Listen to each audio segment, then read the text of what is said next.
May 144 kilometers ang layo mula sa Sao Paulo, Brazil. Matatagpuan po ninyo ang Ilhada Queimada Grande na kung tawagin naman kataga doon ay Snake Island. Wala pong permanent resident dito dahil pugad siya ng may 3 hanggang 4,000 makamandag na ahas. Ang venom ng viper sa naturang isla ay napakatapang po. Alam niyo kung gaano katapang?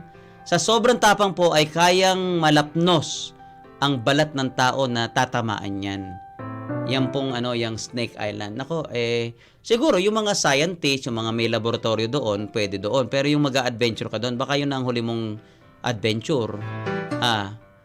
Pupunta kayo sa Snake Island, magpaano muna kayo, katok muna kayo, huwag kayong basta tutungtong doon o lalampas sa mga boundaries nila, magpapaalam kayo dyan. Para din naman yung halimbawa sa zoo, di ba? Nakakatuwa na magpakain ka sa hayop ng mag-aabot ka ng pagkain. Pero bigla na lang nalapa yung kamay mo, inilusot mo sa cage, hindi ka nagpapaalam sa zookeeper. Nalapa yung daliri mo, yung kamay mo. Kasi simply because masama ba yung ginagawa mo?